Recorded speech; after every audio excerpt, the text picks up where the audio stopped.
8:37 de la mañana, José. Nos gusta mucho pensar cómo podemos ayudar a las pymes, cómo podemos seguir dándoles. ¿Por qué? Porque son la mayoría de las empresas en la Argentina, ¿no? Cuando uno se fija cómo está compuesto el universo pyme, casi el 90% de las empresas en Argentina son pymes. Y de esas pymes, algo muy interesante es que el 70% son empresas familiares. 70%. Muy grande, ¿no? El número. Un montón. Me sorprendió, el 70% de las empresas pyme son empresas familiares. Es por eso que todos tenemos, ¿no? Alguna empresa familiar cerca, o por nuestra propia familia, o alguien del barrio. Todos conocemos a una empresa pyme familiar. Y algo que pasa en las empresas familiares y pymes es que hay que hacer traspasos generacionales. Uy, mirá, esta semana me tocó hacerle una entrevista a Luis Pagani, que es el presidente de Arcor, y también se habló sin tabúes de el traspaso generacional, que es para las empresas pequeñas, las medianas y las grandes, tal vez uno de los hitos más grandes. Exactamente, y la pandemia, José, ha acelerado algo relacionado al traspaso generacional. ¿Por qué? Porque muchos dueños de compañías y empresas familiares y de pymes tuvieron que cuidarse más, tuvieron que quedarse, no ir todos los días a la fábrica, no ir todos los días a la planta y habilitar a que sus hijos empiecen a hacer más esa tarea. Entonces, algo que nos preguntamos y que queríamos compartir en el segmento de pymes de hoy es ¿cómo fue ese traspaso generacional y si la pandemia realmente tuvo un rol nuevo o no? Para eso hablamos con Martín Quirós, es empresario, consultor en especialista de pymes, autor del libro De hijos a líderes y también coautor junto a su padre del libro Pasar la posta, soluciones y confidencias de un padre y un hijo. Se especializan en acompañar a las pymes a estos traspasos generacionales tan importantes para hacer. Y le preguntamos, Martín, ¿qué significó el COVID para las empresas familiares y sus estructuras?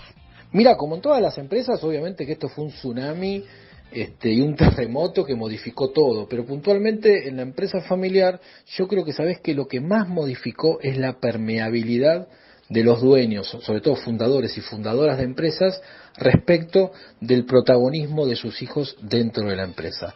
Esto se da por tres cosas. Primero, las restricciones, justamente como los fundadores estaban en la mayoría de los casos en los grupos de riesgo, no podían ni salir de su casa, no podían ir a la empresa. Entonces estuvieron más de un año sin poder ir a la oficina en muchos casos. ¿Y quienes iban? Justamente iban los hijos a estar dirigiendo o a estar en el día a día.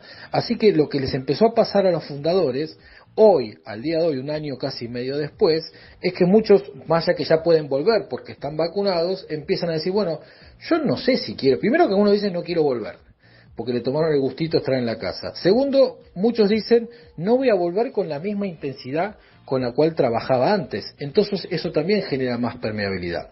Lo otro que pasó, el segundo aspecto, es que tanto padres como hijos tuvieron un temor. ¿Por qué? Porque se empezaron a hacer la pregunta ¿qué pasa si? Es decir, ¿qué pasa si mañana yo no estoy? ¿Qué pasa si mañana mi viejo no está dirigiendo la empresa?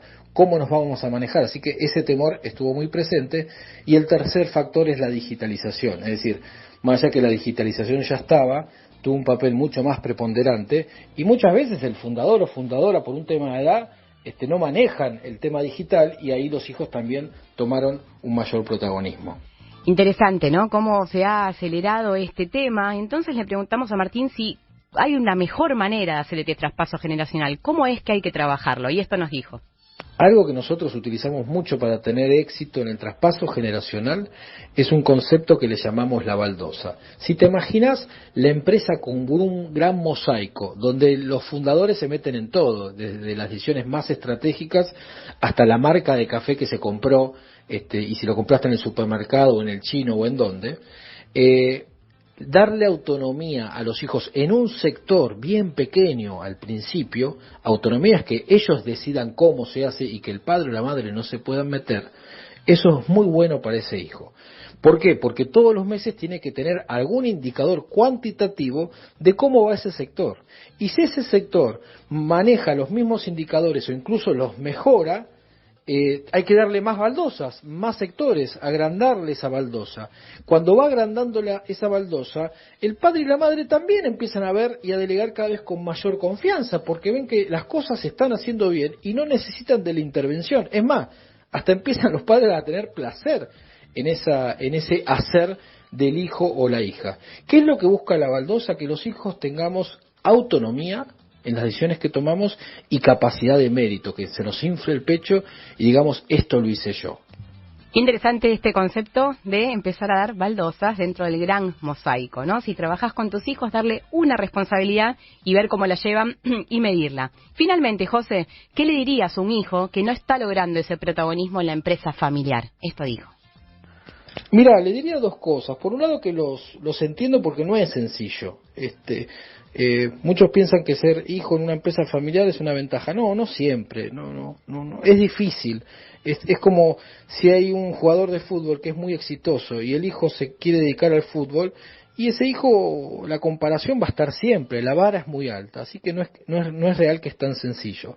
Y en segundo lugar, es que nosotros no tenemos que esperar. Si el viejo es de determinada manera y no delega, no esperemos que él cambie. Yo me tengo que preguntar, ¿estoy acá porque quiero? Si la respuesta es no, me tengo que ir. Ahora, si la respuesta es sí, es metete a los codazos. Tenés vos que encontrar la manera de cómo empoderarte dentro de la empresa. Y desde ya que vas a tener herramientas al alcance para poder lograrlo. Lo que tenemos que ver nosotros es que cuando la imagen de nuestro padre o nuestra madre es tan grande, da mucha sombra. Somos nosotros los responsables de corrernos hacia un lugar que encontremos nuestra luz propia y hagamos nuestro propio camino.